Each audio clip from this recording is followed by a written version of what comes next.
Oi, pessoal, tudo bem? Vamos começar nossa live de hoje em horário especial, né? Que era o horário que a Mariana podia participar. Vou chamar a Elaine aqui também. E E Elaine, boa noite. tá joia? Tudo bem e você? Aqui. Tudo bem? A Mari já tá aí também? Tá, tô tentando chamar ela aqui. Aí, acho que agora sim, né? Ei, Mari, boa noite. Aê! Boa noite, tudo bem? Vocês estão me ouvindo?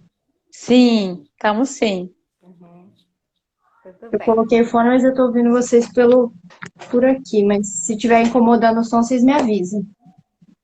Tá, Tá, tá joia. tá joia. Por enquanto tá tudo bem. Às vezes, quando a gente não É, usa o fone, costuma dar um ecozinho, né? Os menos, às vezes reclama que dá um eco, enfim. Aí mas você Pois fica à é. vontade, se der um eco, a gente te fala.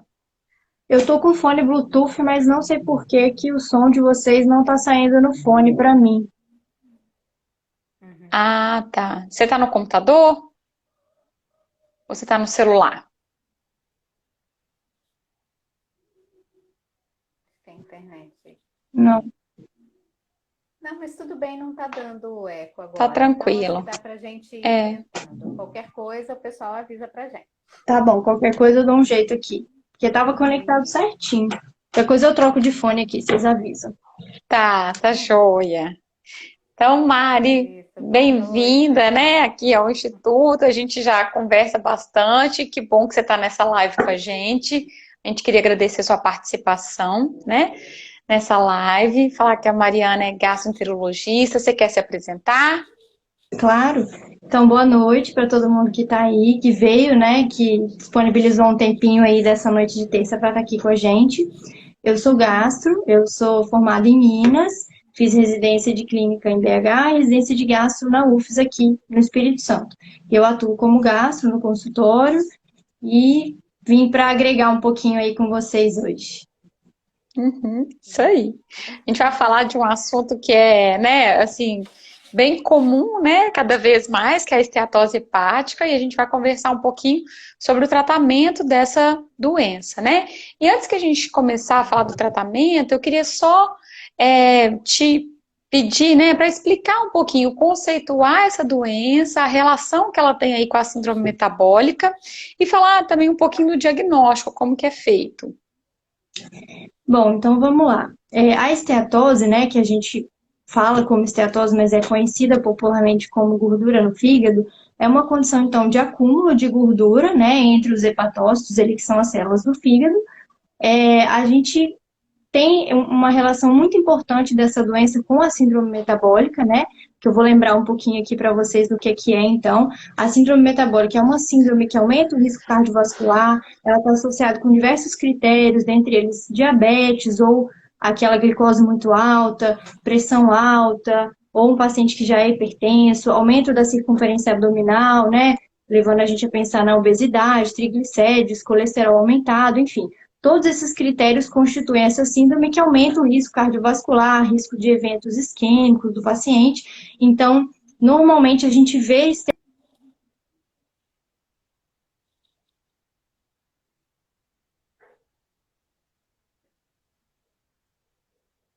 Acho que para mim travou um pouquinho aqui a Mariana. Não sei se para você. Para mim também. Acho que Ah, vamos ver aqui se volta então a internet. Ai, Opa, Mari, travou um agora sim. pouquinho, agora você voltou. Travou. Se você puder Vou voltar voltar só um então. É. pouquinho. Falando da síndrome metabólica, né? Então, daqueles critérios todos que a gente falou relacionados à obesidade, colesterol, triglicerídeos, hipertensão, diabetes. E junto com essa síndrome metabólica, a gente tem também a questão da resistência à insulina, que muito relacionada à fisiologia da gordura no fígado. E o que seria isso? A gente sabe que a insulina é um hormônio produzido pelo pâncreas, né, para poder fazer com que o açúcar do alimento que a gente come vá para dentro das células para ser uma fonte de energia, né, a glicose.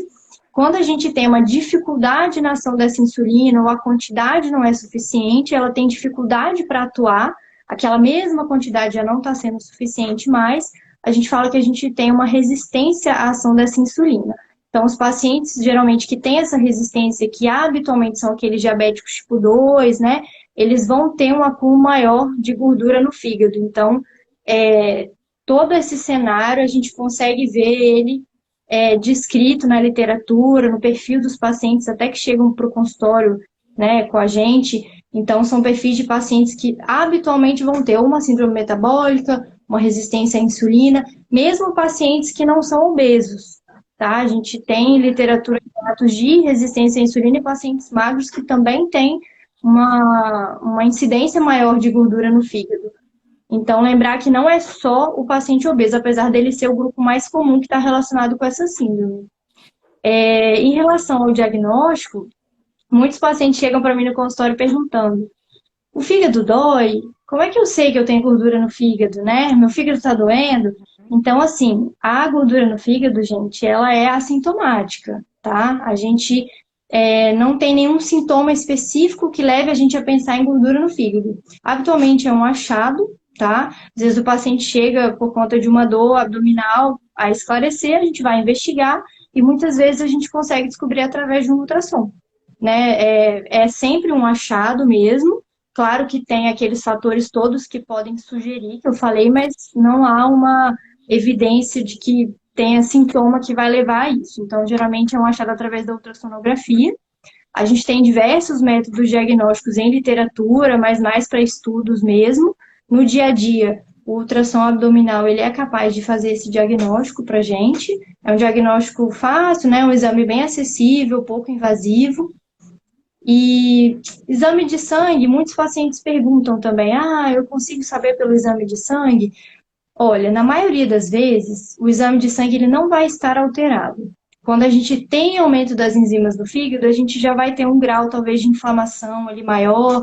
Então, é muito possível que a gente tenha uma esteatose com o exame de sangue normal. Então, o ultrassom normalmente é a nossa primeira pista aí que a gente consegue descobrir. Joia.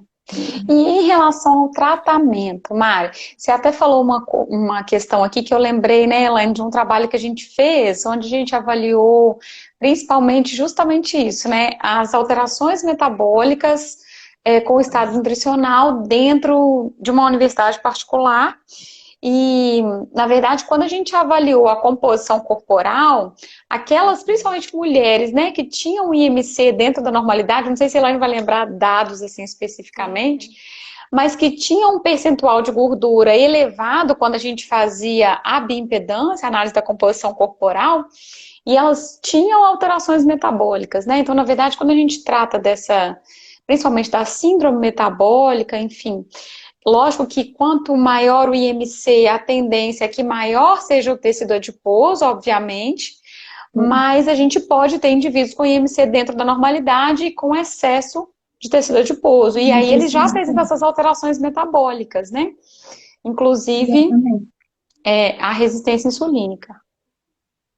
Exatamente. Eu acho que, assim, em relação a essas questões, né, que a gente está discutindo, e até por causa justamente dessa associação, né, com a questão do excesso de peso e do diabetes, é que quando a gente pensa no tratamento, a ideia, né, da relação com hábitos de vida mais saudáveis e hábitos, né? E aí a gente vai falar especialmente aqui de algumas questões alimentares, né? Que levem a uma redução do peso corporal, vai ser, né, a primeira linha aí, né?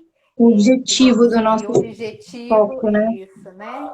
Para que a gente consiga trabalhar a redução dessa resistência à insulina. Então, quando a gente pensa no diabetes, a gente também, né, estaria falando nesse aspecto, porque no diabetes tipo 2 a gente tem também essa relação, né, do excesso de peso, pode ter, né, essa relação do excesso de peso. E aí, você poderia falar um pouquinho dessa sua experiência em relação, né, ao que você observa, né, de dados mesmo, de melhora em relação à perda de peso? Com certeza. Bom, eu recebo, então, muitos dos pacientes que eu recebo no consultório, eles acabam descobrindo, como eu falei, a esteatose por um achado sem querer. às vezes vem com indicação de outro médico, com ultrassom, que apareceu uma gordura e fala assim, ô doutor, eu não sabia, mas acabei de vir por outra coisa, tem uma pedra na vesícula porque eu tinha uma dor, mas descobri uma gordura no fígado, o que é que eu faço agora? Né? A gente vai entrar na parte do tratamento, né? E é muito importante que a gente defina os objetivos com os pacientes, para que eles entendam que não é só mais um clichê, não é aquela coisa de, você tem que fazer exercício e dieta porque você vai ser uma pessoa saudável, porque a gente precisa estabelecer para ele o objetivo e o que ele vai ter de benefício com isso, para que ele se motive a fazer o que a gente está propondo também, né? Então, eu tive um paciente uma vez que teve um quadro ele tinha uma dor abdominal, acabaram de diagnosticar uma pancreatite, por conta de umas pedras na vesícula que ele tinha, e ele era um paciente muito obeso, ele tinha uma síndrome metabólica importante, na época ele tinha um triglicerídeos de 700, e aí acabou que com essa questão da pancreatite, ele teve dor, parou de se alimentar, acabou mudando os hábitos, porque ele sentiu muita dor, acabou tendo um período de reflexão aí importante, foi orientado também, e quando ele chegou até mim, ele chegou já no pós-pancreatite, para a gente poder avaliar também a retirada da vesícula, enfim, outros pontos.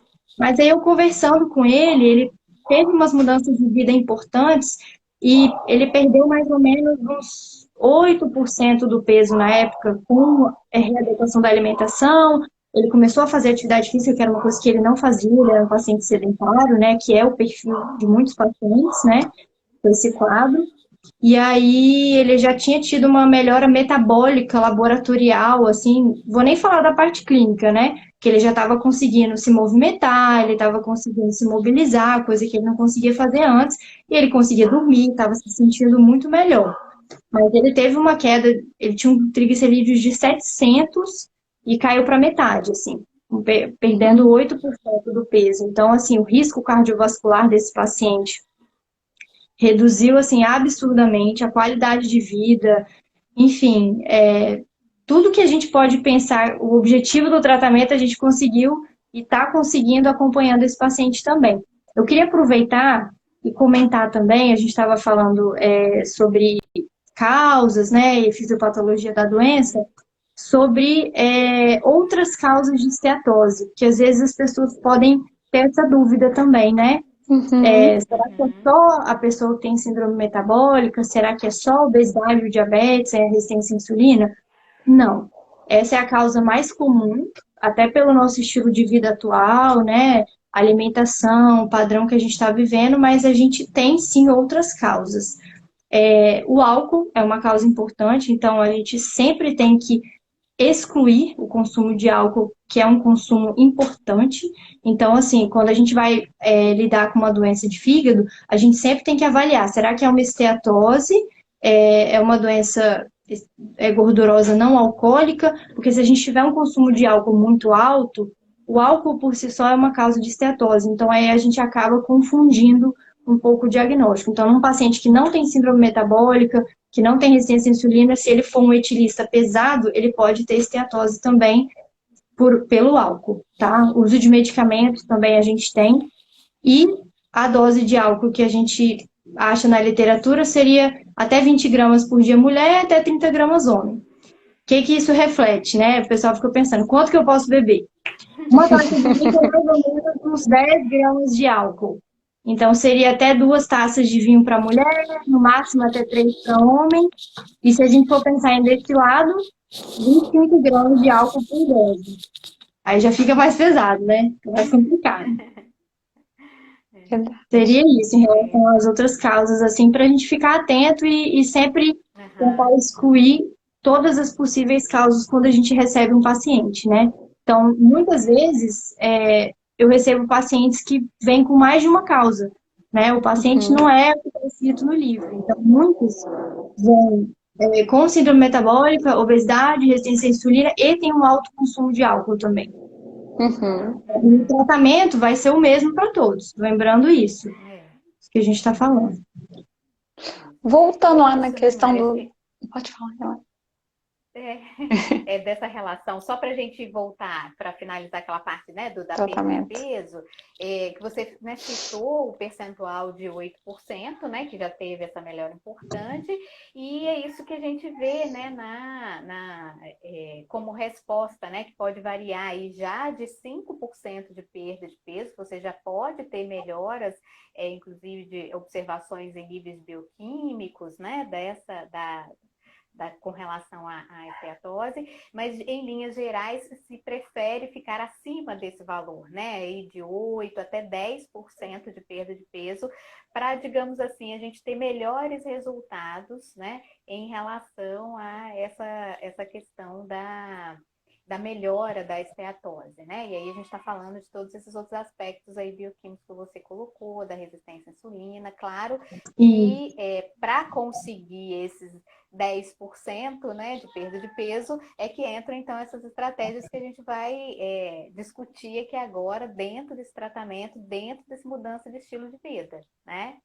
isso, em Tem até uma relação. pergunta aqui, ó, se, né, ela está perguntando se o tratamento seria dieta e atividade física, né? O que a gente está colocando aqui, sim, seria essa mudança no estilo de vida, né? Eu acho que uma questão Isso. muito importante quando a gente pensa na questão da perda de peso, a gente sempre fala isso, né, Elaine? Não, a perda de peso ela é extremamente importante. Mas o que que a gente está perdendo? O importante é que a gente perca gordura, né? E não massa muscular. Nossa, Então, isso é extremamente importante. Então, esse acompanhamento precisa ser feito. Eu falo, não é qualquer dieta, né? Ou, enfim, fazer restrição absurda. Inclusive, a Sociedade Brasileira de Obesidade, ela recomenda que a gente não faça restrições severas demais, né? Não se recomenda uma dieta abaixo de 1.200 calorias. A recomendação e a restrição calórica que se recomenda é em torno de 300 a 500 calorias, né? Um déficit calórico de 300 a 500 calorias dia. E a atividade física, ela ajuda a aumentar esse gasto energético, né? Então, isso também facilitaria essa perda de peso. E o que você colocou, né, Mari? É muito importante que a gente motive o paciente para essa mudança do estilo de vida, porque senão a gente vai ter aquele efeito sanfona. Ele emagrece, engorda, emagrece, engorda. É muito exatamente. importante que dentro do tratamento a gente entenda o motivo pelo qual ele tem excesso de peso. Pode ser uma falta de Exatamente. planejamento, pode ser um estresse, né? Às vezes, uma vez eu atendi uma paciente que falou assim, eu perdi meu marido, então, depois que eu perdi meu marido, eu engordei 20 quilos, ou às vezes, Sim. né, foi uma pós-gestação. Então, cada um tem um motivo pelo qual, né, absorveu aquele peso, vamos dizer assim, né, que ganhou o E peso assim, e aí desenvolveu essas doenças.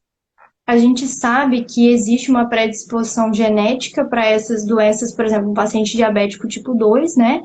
Então, é uma doença que tem uma predisposição genética, tem relação com hábitos de vida, fatores ambientais, tudo isso está correlacionado, né? Então, é uma coisa que eu acho bem importante, assim, quando a gente traz, que eles perguntam muito para mim, né? Então, para quem está chegando aqui agora, chegou um pessoal, qual é o tratamento atual preconizado para a esteatose hepática? Se a gente tiver gordura no fígado, simplesmente esteatose, fez ultrassom, tem gordura e a gente tem exames laboratoriais do fígado normais, ou seja, não há inflamação, é perda de peso. Esse é o objetivo. 10% do peso corporal já é preconizado com um resultado excelente. A partir de 5% a gente já tem bons resultados relatados. E a forma como a gente vai atingir essa perda saudável que a gente está discutindo aqui, né? Preconizando uma perda acompanhada pelo profissional, com um acompanhamento nutricional. E é possível sim ter regressão. Eles perguntam muito isso para mim também. Ah, a minha gordura no fígado, né? Ela é graduada no ultrassom, grau 1, 2 e 3, leve, moderado ou mais grave. É possível que isso seja regredido para o normal? É. Se a gente fizer atingir esse objetivo de perder 10% do peso, ou pelo menos 5, né? Entre 5 e 10, é possível que a gente regrida essa esteatose e que esse fígado volte ao normal. Isso é uma questão que eu acho que até traz um pouco mais de estímulo para o paciente, né? Saber que se ele conseguir atingir o objetivo, ele vai se livrar daquilo e, claro, é um processo, ele vai ter que manter para que isso não retorne, obviamente. Ainda mais se ele tiver aquele processo de resistência à insulina que a gente comentou, Então, principalmente nos diabéticos, né, que precisam de um controle glicêmico, vão ter que fazer um acompanhamento, é um paciente que já tem uma resistência à insulina maior. Então, é um processo para a vida, mas é possível sim que isso regrida. É isso mesmo, né? E aí, em relação a essa questão da pergunta, né, do tratamento da dieta e atividade física, o que a gente comentou, né, nas diretrizes que falam, né, ou nos consensos que falam sobre, né, a esteatose hepática, eles são unânimes, né, independente da região do mundo, né, onde a gente esteja falando que surgiu o consenso, realmente são os dois pilares aí, né, do tratamento, pensando em dieta, né, esse nome dieta, como adequação aí da ingestão de alimentos, né, do ponto de vista calórico e dos nutrientes, que a gente vai destacar aqui alguns, né, que são importantes nesse contexto, e com relação ao exercício físico também, né, são unânimes em dizer que tanto a relação com o exercício aeróbio quanto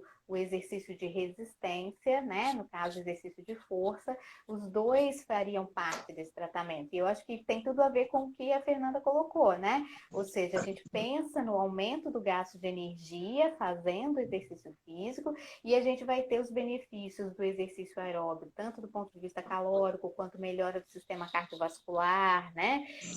Desses benefícios e até da própria relação com, né, o gasto maior da gordura, enfim, mas dentro de um contexto. E a próprio exercício resistido, que a gente vem falando, né, bastante dele, da importância do exercício de força para o aumento da massa muscular, né, e além de contribuir para essa relação também do aumento do gasto, né. Então, de maneira geral, se fala aí dessa frequência de 2 a 3 vezes, pelo menos, na semana, acumulando 150 minutos, né, na semana.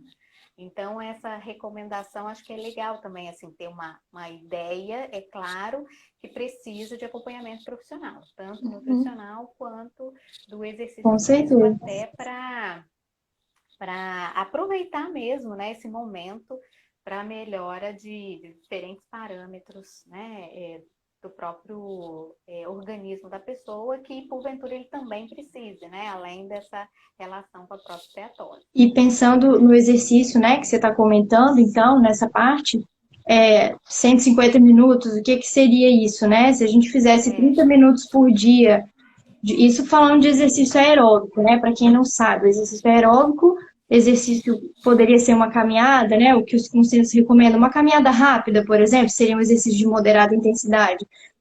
E quanto mais gordura a gente conseguir eliminar, melhor essa insulina vai atuar na periferia. Então, a gente vai ter uma melhora da principal causa que geraria essa gordura no fígado, né? Então, lembrar que quanto mais gordura, melhor, mais esse sistema vai funcionar, a insulina vai ser mais eficaz, a gente vai acumular menos gordura nesse fígado.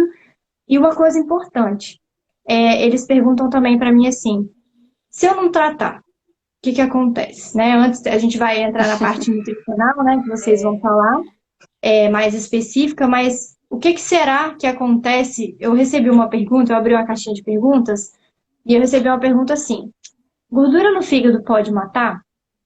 Isso é uma pergunta importante, né? O que acontece se eu descobrir que eu tenho gordura no fígado amanhã, vou fazer um ultrassom de rotina e eu resolvo não tratar mais, não quero ir, vou viver minha vida, não estou sentindo nada, faço tudo normal, tenho a minha rotina, não quero fazer nada. A gordura no fígado, se ela não for tratada, ela pode aumentar, né, principalmente esses mecanismos são crônicos, né, que a gente comentou, então ela vai aumentando, tende a aumentar de intensidade, vai gerando uma inflamação, que é a hepatite, que pode estar presente ou não, então a gente pode ter, só para recapitular, só a gordura no fígado e pode ter a esteatohepatite, que é quando há uma inflamação, que isso aí já vai gerando um quadro um pouquinho mais grave. Daí, a gente pode ter uma evolução ao longo de anos para um quadro de cirrose. Cirrose é aquele quadro em que o fígado não funciona, a gente tem uma falência na função do fígado, né? Então, a cirrose é um quadro grave que tem uma mortalidade alta, né? Aquela que muitas pessoas veem só como aquele paciente que bebe, aquela pessoa que bebeu muitos anos, dá água na barriga, mas a gordura no fígado, se não tratada, ela pode evoluir para uma cirrose hepática. Então, a nossa preocupação quando a gente indica, né, perda de peso, atividade física, recuperação aí, perder 10% do peso para tentar eliminar, é exatamente para evitar essa progressão para uma possível cirrose hepática. Claro que a gente está falando ao longo de 10 anos, mais ou menos, são anos, não é de um dia para o outro. Mas se a gente for considerar que ela pode virar uma cirrose hepática, eu poderia dizer que a gordura no fígado pode matar. Mas ela faz parte de um processo, mas ela é totalmente reversível se a gente fizer, né, seguir as recomendações certinhas. Uhum. Bom.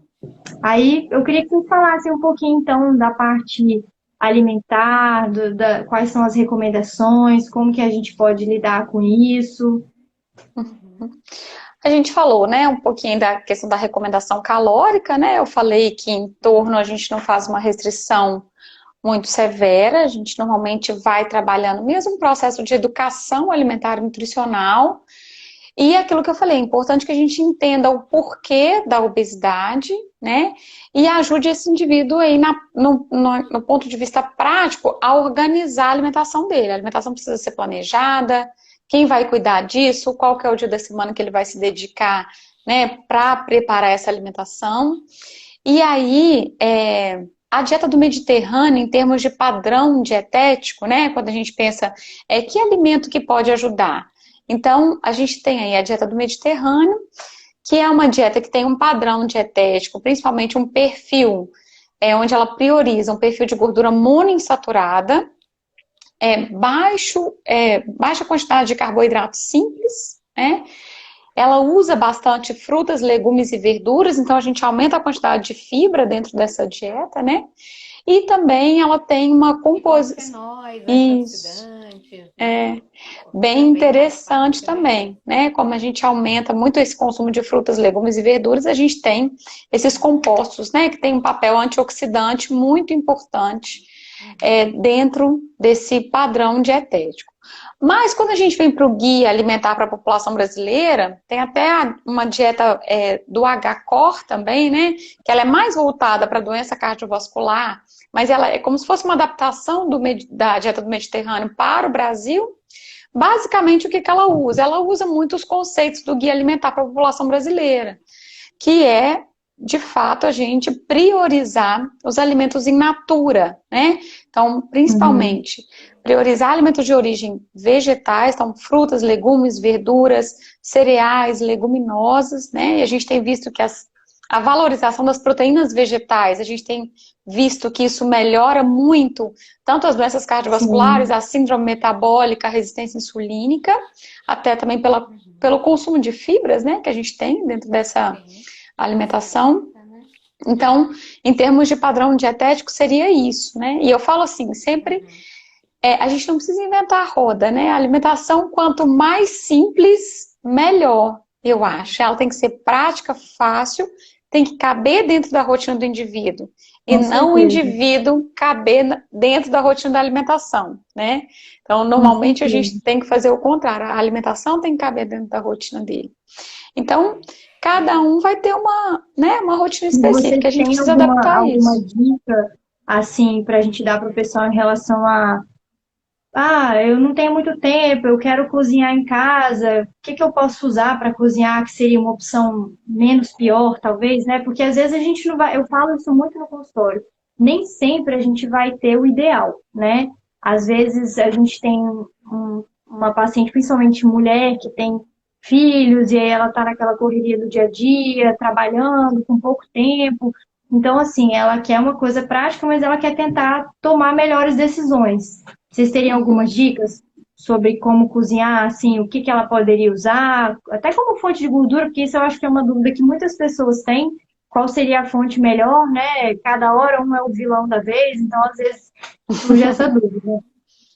Sim. é, então, a gente até, numa outra live, a gente até comentou um pouco sobre essa questão do uso, por exemplo, do azeite. E aí, até aproveitando, né, que a gente hoje na publicação também do próprio Insta, a gente até falou um pouquinho dessa relação, né, do azeite, e a dieta do Mediterrâneo, ela também tem esse perfil, né?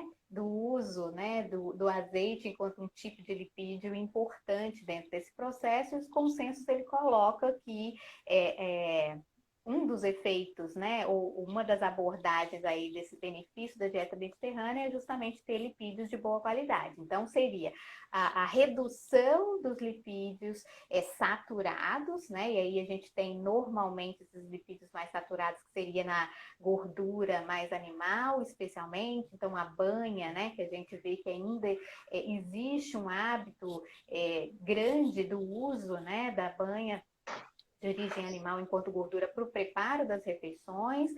Um dos motivos, especialmente, é por causa do sabor, né, que agrega a alimentação, mas a troca, né, dessa gordura de origem animal, essa banha, por lipídios, né, no caso de melhor qualidade, que seriam os óleos vegetais, já é uma troca importante. Então, se eu não sei que óleo, eu não consigo comprar um óleo de melhor qualidade, que normalmente seria, por exemplo, né, nessa lista aí, um óleo de canola, por exemplo, né, a gente teria uma proporção maior de monos do que poli, de insaturados, né, que seriam lipídios de boa qualidade, mas se eu já troco para um lipídio de origem vegetal, isso já está ótimo, né? Então é o que você falou, às vezes a gente não tem um quadro ideal, mas eu posso já tirar a gordura de origem animal pela de origem vegetal nessa preparação. Então dá E em opção para os relação ao azeite, azeites, né?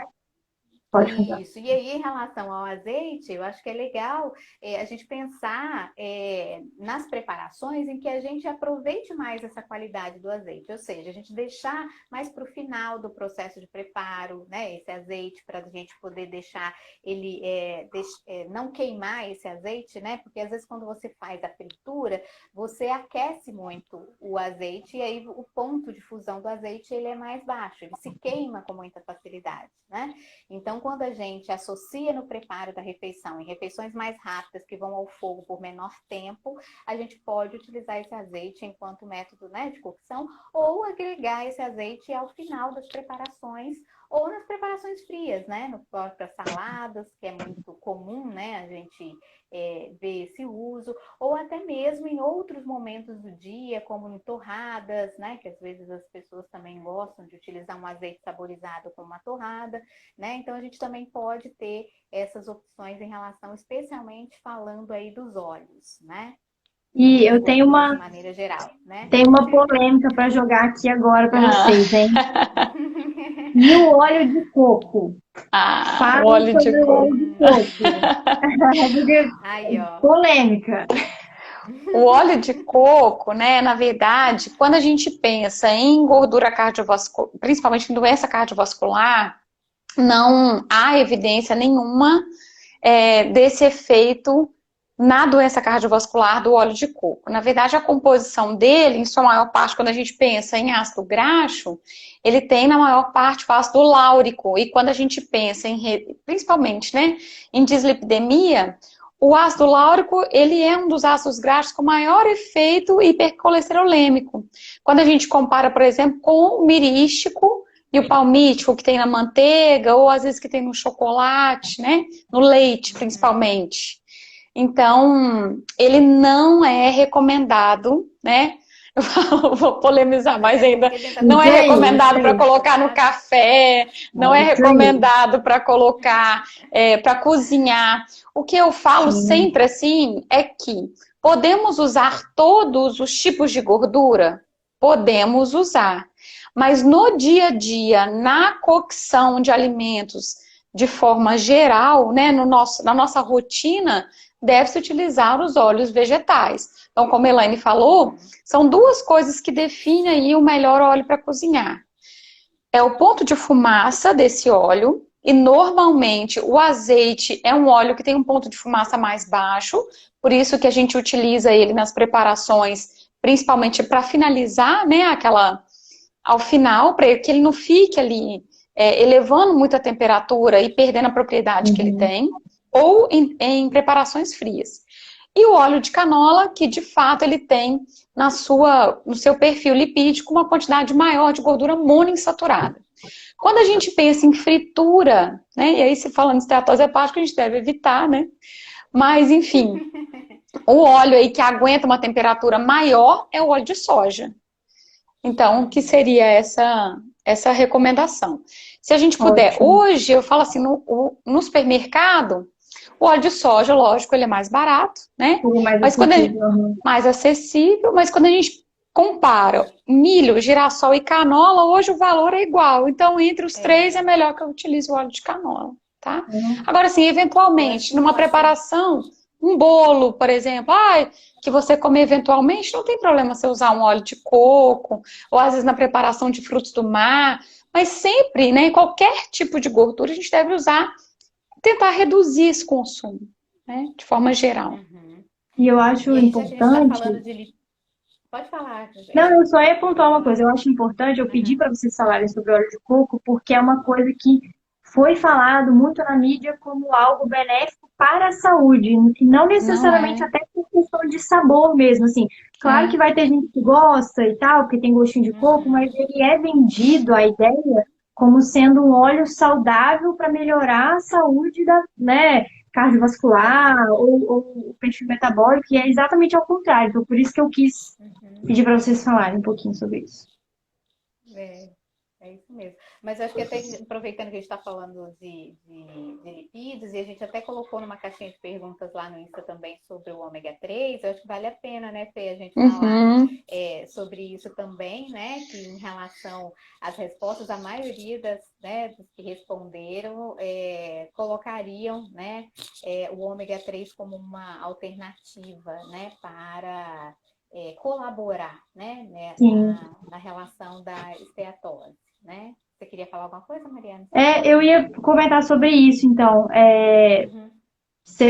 A gente pode falar um pouquinho sobre a parte Pode. medicamentosa? Pode. Sim, sim, pode. Então, a gente estabeleceu, então, que na esteatose pura, né, o tratamento eu recebi muitas perguntas sobre tratamentos atuais. O que que há de mais recente? Então, trazendo todas as evidências mais recentes, tanto da nutrição quanto da medicina, da, da, do consenso europeu de fígado, dieta, atividade física, exercício aeróbico, 150 minutos por semana de moderada intensidade com uma caminhada rápida, mais um exercício resistido para a preservação da massa muscular, perdendo 10% do peso. Esse é o tratamento padrão ouro para quem tem gordura no fígado.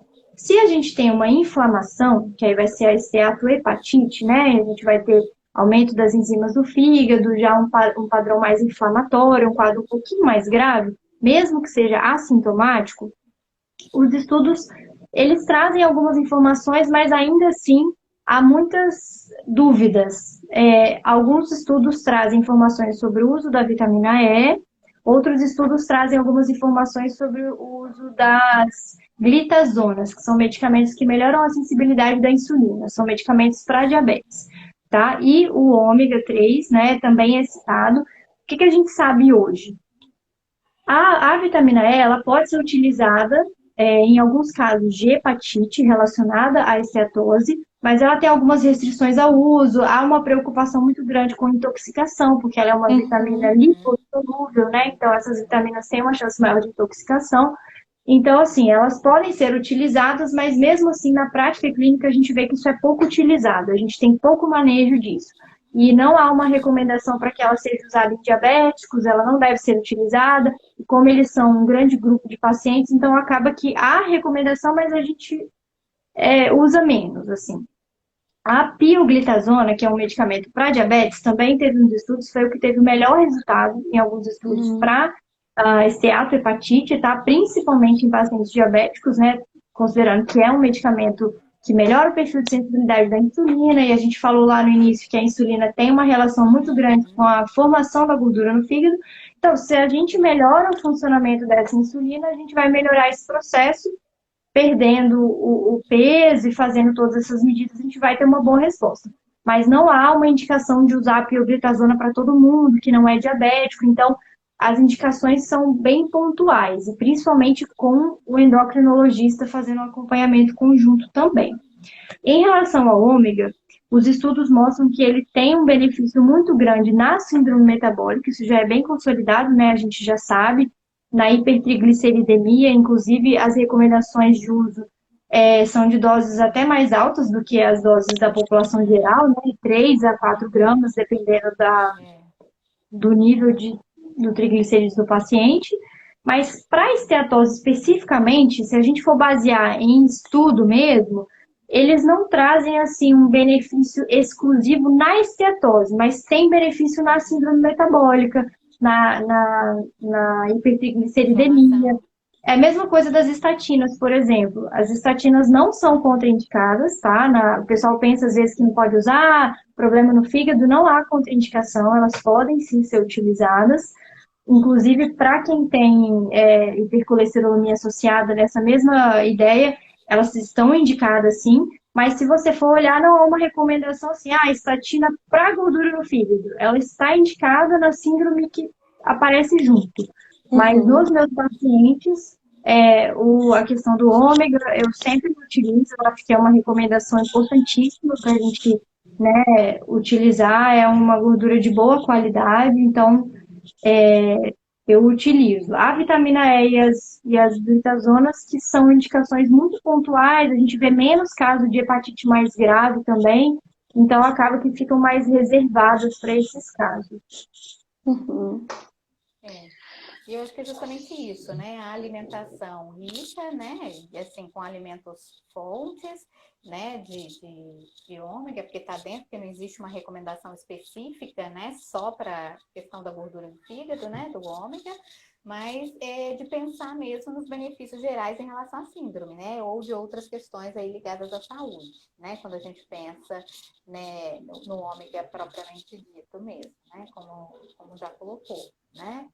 E eu acho que uma outra questão também que é importante a gente pontuar por causa, né, da pergunta lá, e até para a gente aproveitar aqui o nosso tempo, é em relação à questão das frutas, né? Se há uma contraindicação, né? Se há uma retirada de frutas, e essa pergunta ela foi um pouco provocativa em função do que a gente ouve falar dos açúcares simples e principalmente em relação à frutose, né?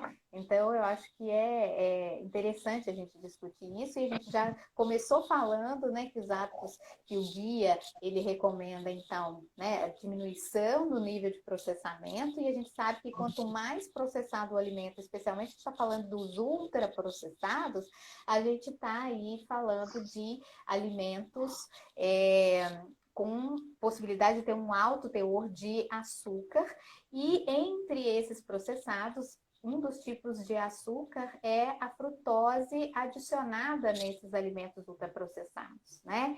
Então, quando a gente fez essa provocação da ideia da frutose, é para pensar justamente nesses alimentos processados, né? Que normalmente ele não vai estar escrito lá, às vezes, frutose, vai estar normalmente na forma de xarope de milho, que é, né, a fonte de frutose aí associada com os alimentos ultraprocessados, né? Então, uma dica importante aí do ponto de vista prático, para a gente entender melhor essa relação dos alimentos com a frutose, é olhar a rotulagem mesmo, né? Então, assim, verificar se tem xarope de milho, por exemplo, é a nossa palavra-chave aí para identificar essa relação com a frutose. E a gente encontra esse xarope de milho em diferentes alimentos.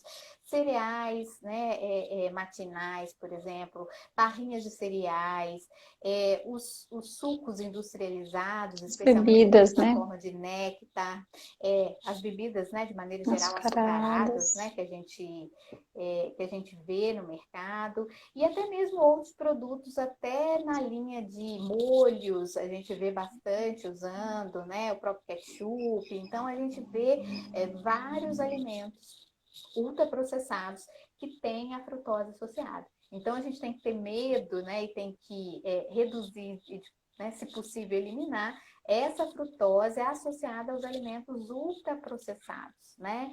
E a gente viu que na dieta mediterrânea, na alimentação recomendado para o guia, frutas, né, vegetais, de maneira geral, eles são recomendados pelo, né, grande número de vitaminas associadas, e aí a função antioxidante e fibras, né?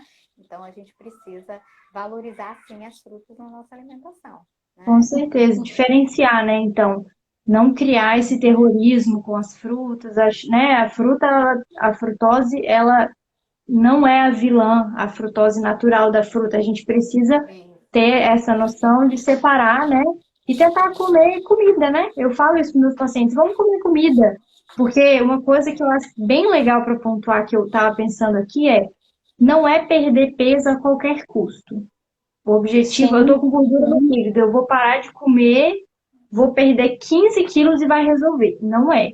Porque o processo de resistência insulínica, de síndrome metabólica, se você perde massa muscular, você não vai ter benefício nesse processo. Você vai perder muito peso, vai perder saúde junto. Então, é Uhum. importante a gente entender que é uma perda de peso saudável, comendo alimentos de verdade, comida mesmo, que inclusive é muito mais em conta do que comprar essas coisas prontas no Super. supermercado. Então, a alimentação do brasileiro é uma alimentação muito completa, né? Se a gente souber fazer, e eu lembrei de um outro ponto que eu queria falar bem rapidamente, é sobre a questão do liraglutida, que eu estava pensando aqui, Uhum. que está na moda, o pessoal tem usado para perder peso, né? O que é essa medicação e será que ela tem benefício? Então, o liraglutida é uma medicação que foi desenvolvida inicialmente para diabetes. Ela mimetiza uma substância que é produzida no nosso intestino quando a gente se alimenta, que é chamada de GLP-1, e aí ela dá saciedade, diminui o apetite, e o objetivo é diminuir o apetite. Muitas pessoas que não têm indicação estão usando para perder peso mais fácil. O que acontece? Tem alguns estudos mostrando que, de fato, há uma perda de peso em uso dessas medicações, obviamente, com benefício na esteatose hepática. Só que a gente precisa separar e entender qual é o perfil de paciente que vai usar essa medicação. Então, não é todo mundo que tem esteatose que vai se beneficiar desse tipo de medicamento, mas aquele perfil de paciente que a gente conversou no início da live, resistência à insulina, pacientes principalmente obesos, principalmente diabéticos. Então, aqueles pacientes que têm a síndrome metabólica, eles vão se beneficiar e, obviamente, com exercício, alimentação adequada, não perdendo massa muscular, a gente vai ter um benefício do tratamento, perdendo aqueles 10% que a gente comentou. Então, o medicamento, ele pode ser um adjuvante, e nos casos indicados, ele deve ser. A gente também não pode ter preconceito com os medicamentos de obesidade, né? Nas indicações corretas, ele pode sim ser utilizado, pode ser um aliado também. Meninas, a gente está chegando aqui quase ao final. Vamos ver as perguntinhas aqui que a gente tem. Ó, tem uma pergunta aqui. Poderia falar sobre a fibrose e veia porta com calibre aumentado, Mari? Posso falar um pouquinho. É um tema muito complexo, mas dá para falar algumas coisinhas. Então, fibrose hepática é quando a gente já tem um grau em que o fígado fica endurecido, tá? A gente pode ter algum fator que inflamou esse fígado por muito tempo e ele vai ficar endurecido e vai evoluir. É um estágio próximo da cirrose, por assim dizer, para ficar mais fácil. Tem vários fatores que geram fibrose. A gordura no fígado é um fator que pode gerar e a fibrose seria um estágio mais avançado. Então, a gente teria só a estetose, a hepatite e a fibrose no estágio mais avançado. A veia porta de calibre aumentado é um achado que pode ser visto no ultrassom e pode sugerir uma hipertensão portal. O que é isso? O sistema porta é o sistema onde o fígado está inserido ali. Então, se você tiver um aumento do calibre, isso pode sugerir que tem uma hipertensão nesse sistema e pode sugerir realmente um fígado mais duro, por assim dizer. Então, se tiver esse achado no exame, tem que investigar para a gente tentar entender o que está acontecendo. Todos esses achados a gente sempre senta com o paciente, analisa, conversa, mas o aumento do calibre da veia porta pode estar associado a esse endurecimento do fígado, talvez por esse processo um pouco mais avançado. Mas tem que ver, porque às vezes aparece isso e depois a gente vê que não é. Sempre a gente confirma esses achados. Olha, e aqui tem, né? Qual que seria o nível bom de insulina? A gente normalmente calcula, né, o nível, assim, a gente avalia a resistência insulínica normalmente pelo índice Roma. E aí, dependendo do IMC do paciente, você tem parâmetros diferentes de acordo com o IMC, E né? vai variar. Isso vai variar, não lembro de cor aqui, mas a gente tem, enfim, valores variados aí de acordo com o IMC. Então, a gente tem o IMC até 25, que é o IMC dentro da normalidade, o IMC de 25 a 30, que aí existe um outro parâmetro de referência para o paciente com obesidade grau, sobrepeso ali, né, entre sobrepeso e obesidade, e depois o IMC acima de 30, que já é um paciente com obesidade. Então, a gente tem essa variação aí de acordo com o IMC. Deixa eu ver se tem mais alguma coisinha aqui. Tinha uma pergunta anterior aí, Fê, falando, a Lúcia Morim perguntou se tem algum sintoma para esteatose. Eu não sei se ela já tinha ouvido, né? falar, Mari, no início, então acho que vale a pena, né? Só comentar Posso falar de essa novo? questão do sintoma, né? Só para poder respondê-la. A esteatose não dá nenhum sintoma, não. O fígado não dói, a gente geralmente é um achado mesmo por ultrassom ou por qualquer outra causa. Não há nenhum sintoma associado à esteatose, não. E uma outra perguntinha aqui, para polemizar também, adorei essa pergunta.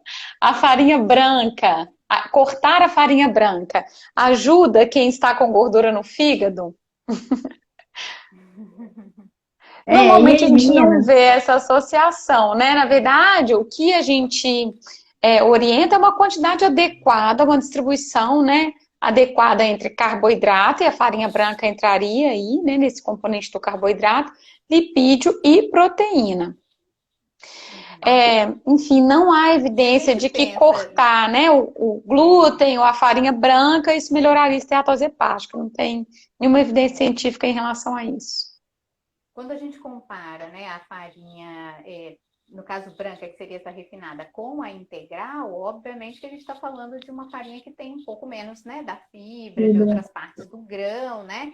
E aí, se puder incluir a farinha integral, principalmente pensando nessa relação com a fibra, né, e dos benefícios, ok. Mas é o que a Fernanda falou, assim, a exclusão não necessariamente, porque acho que a ideia da farinha aí branca, ela estaria muito relacionada com essa ideia do glúten, né? E aí a gente não tem nenhuma relação nesse sentido, né? Do glúten com a doença, né? A esteatose hepática gordurosa, né? Especialmente ligada a todas essas questões aqui que a gente falou, não alcoólica, né?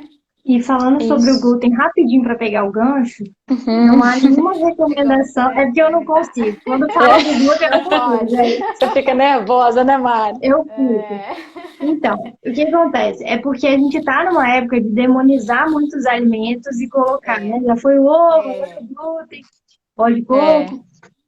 Não há nenhuma recomendação na literatura para que a gente suspenda o glúten em pacientes que não têm intolerância. O que seria essa intolerância? A doença celíaca, que é uma intolerância autoimune, ou a intolerância não celíaca.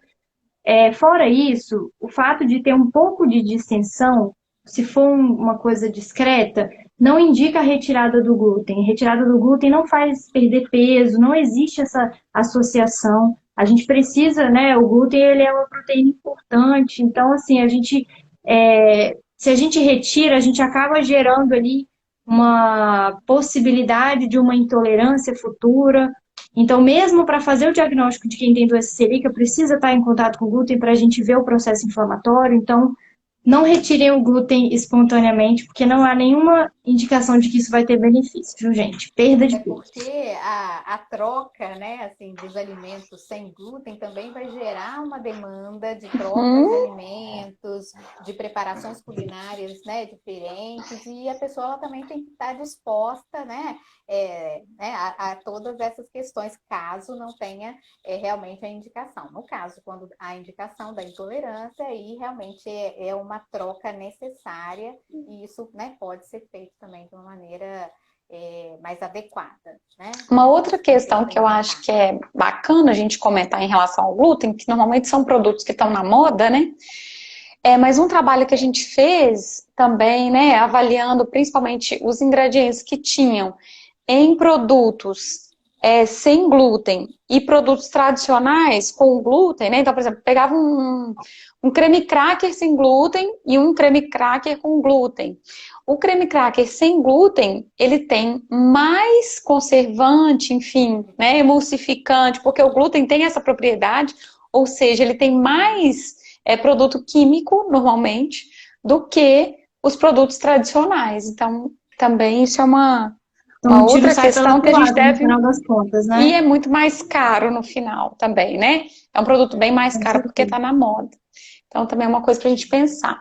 E uma outra perguntinha aqui, o ômega 6 é pró-inflamatório hepático? Por isso é recomendado apenas o ômega 3? A gente não falou que é apenas, assim, quando a gente usa gordura, não tem como a gente isolar o ômega 6. E uma coisa que é muito importante é que tanto o ômega 6 quanto o ômega 3, eles são essenciais, certo? Só que quando a gente utiliza, principalmente, o nosso hábito de consumir muito produto processado, essa proporção que a gente tem hoje, principalmente na dieta ocidental, ela está exacerbada.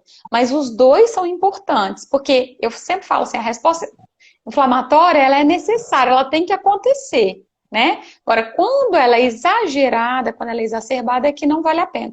Então, quando a gente usa, né, todos os óleos vegetais, e de forma geral, né, todos os óleos, eles vão ter um pouquinho de cada gordura. Então, assim, a gente vai ter ômega 6, ômega 3, gordura saturada, gordura monoinsaturada. Então, não é... O que a Mari colocou aqui, eu acho que é na questão da suplementação, né? A suplementação do ômega 3 é indicada, né? Em casos onde tem aí aumento da resposta inflamatória. Da hipertrigliceridemia, né? A gente tem essa indicação. Isso aí, a E o gente não ômega tem 6, normalmente, evidência. a gente já usa uma quantidade muito maior do que a gente precisa, né? Então, não precisa suplementar. É porque tem o que a gente recebe pela alimentação, aí o que eu estava falando mesmo é aquela dose maior da gente tomar o suplemento mesmo, pensando em tratamento, né? Mas na alimentação a gente, Fernanda, a gente deve, a proporção seria ômega 3 mais do que ômega 6, sendo que a gente consegue na alimentação, né? E aí a gente suplementaria o 3 nesses casos, certo? Na verdade, a gente tem o ômega 6 maior do que o 3, né? A proporção ideal seria 5 de ômega 6 para 1 de ômega 3. Essa é a ideal. E o que a gente vê normalmente é uma desproporção. É muito maior de ômega 6 do que ômega 3. A gente vê 12, às vezes, 10, 12. Não, na dieta ocidental, às vezes chega na proporção de 30 para 1. Então, assim, a gente consome uma quantidade muito maior. Isso porque, quando a gente consome alimento ultraprocessado, normalmente, esse alimento tem uma adição de gordura, porque isso aumenta a palatabilidade, e a gente acaba consumindo uma quantidade muito maior. Se a gente basear a nossa alimentação em alimentos in natura, normalmente a gente melhora essa proporção, né? Então, isso aí que é... Mas muito bom, meninas. Porque senão o Instagram vai derrubar a gente. Vai. A gente podia ficar mais aqui, né? Falando, pessoal, ó, muito obrigada pela participação. Muito obrigada. Mari, foi ótimo. A gente vai combinar outras lives, né? Pra gente estar junto aqui conversando. Foi muito bom estar com você. E agradecer aí o pessoal pela participação, pelas perguntas, né? Que é muito bacana que a gente vai movimentando a live aqui, tirando as dúvidas de vocês. Tá bom, pessoal? Com certeza. Obrigada por estarem aí na terça-feira, esse horário, né? Todo mundo aí. 10 da noite já, né? Um beijo pro doutor Fabiano Furlan, meu hepatologista do coração, que mandou o Paulinho aí. Isso mesmo. É isso aí, parabéns. Obrigada, pessoal. Até mais. Boa noite. Gente. Boa noite. Tchau, tchau. Obrigada. Um beijo. Beijo.